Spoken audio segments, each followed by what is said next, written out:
But in Palestine, the issues were very, very clearly defined. They wanted a high priest of higher righteousness, something like the letter to the Hebrews says.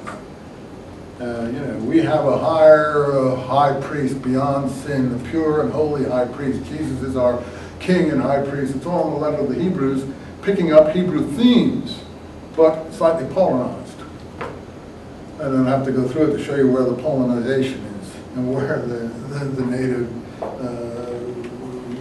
nationalist sentiment. I have some material in this book on the letter of the Hebrews. But that's all I can tell you about that. But, okay, so the temple fell, 70 AD. The last remnants of the Zealots committed suicide in Masada, 73. The triumph was held in Rome after that, in that period. The triumph is on the Arch of Titus. The new Roman imperial family came in. The Julio-Claudians, the old family, had been destroyed with the assassination or suicide of Nero. It's not clear which. I do kill bugs. I'm sorry, because my house gets full of bugs when I see one. I've just given up being liberal about it. I apologize. I just got tired of flies and the mosquitoes and things. I feel bad, but it's just habit forming, because now if I don't get them when the light's on, they're going to bother me all night long. So I have to get them when I see them. My screens have holes in them. My screens have holes in them anyway. So the old family from Caesar to Nero were the Julio-Claudians, named after Julius Caesar Julio, and Claudius, the family that was connected through them by marriage to Augustus. Then with Nero, the last imbecile that was part of this family, and the previous ones were all dreadful. Caligula was out of his mind, totally insane person. Tiberius was a disgusting brute. Nero was killed his own mother, kicked his wife to death, and every other thing you could imagine, and hated Jews to boot.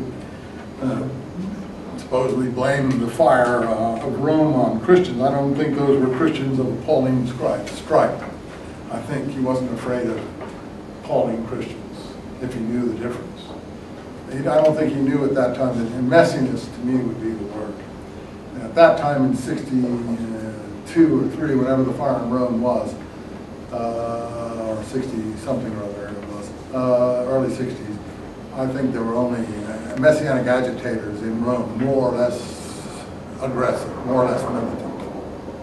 And I don't think that the turning of the cheek agitators had come into prominence yet. That's, to me, is a later stage. That's the Romanization, Pax Romanum stage of things.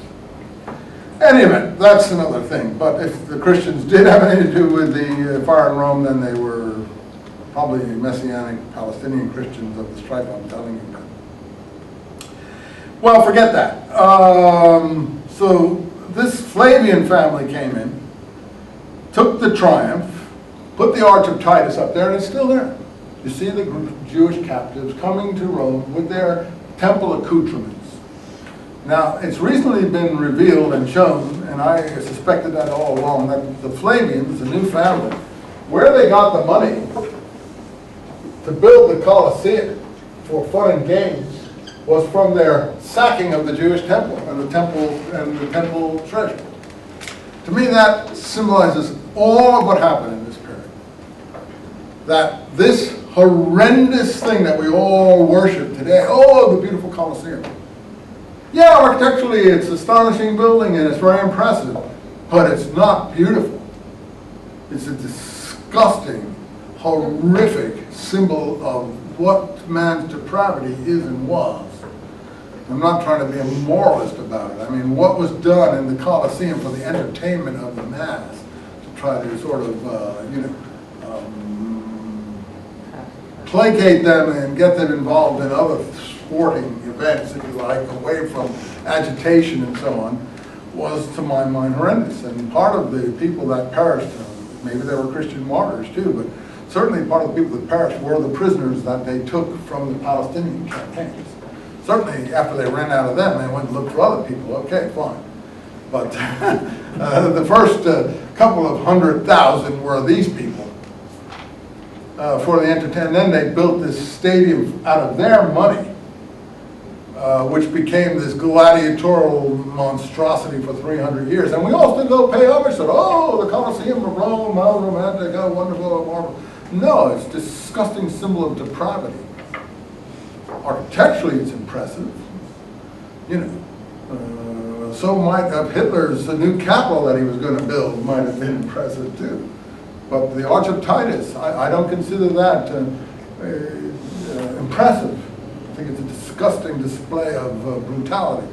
And the people you know that are depicted there were all killed. And all the treasure that was depicted there was taken and used for the purposes that we see, that we know. So that's the Flavian family. And so they came in. And so the Jewish situation changed. And then the agitation continued. There were uprisings in the Eastern Mediterranean, as I told you. There were uprisings in Egypt that were not chronicled by Josephus. The Bar Kokhba uprising was not chronicled by Josephus, so we don't have the details. But the Roman historians say that the Roman general, I think his name was Severus from Britain, left out the customary greeting when he reported to Hadrian, who was then the emperor, and Hadrian had a little boyfriend that he threw into the Nile River to make him a god when he went and visited Egypt. A real nice guy, Hadrian. He was into Greek things, so he was very big on this little kind of thing like that. He didn't have any children or anything of that kind. He had this sort of activity that he was interested in. And one of his little friends was called Antonius, I think his name was. Anyway, he had him strangled and thrown into the Nile because he wanted him to make a god. I think he wanted him to become Osiris or the son of Osiris. I forget. Isis Osiris had a son. I forget, Horus. I think he wanted him to be the new Horus. Yeah, it was nuts. Any event, the point was when Severus wrote about the second uprising, he said he neglected to put "I and my army are well," which meant it was a really tough war. But we didn't have any Josephus to tell us. And it was fought differently. It was a guerrilla war. And we've recently archaeologically found all of the underground installations that they made, that they would hide in and then come out and attack the Roman army from these underground caves and shelters that they artificially constructed in different locales throughout Palestine. But it was unsuccessful, of course, and the repression was terrible, worse than the first one.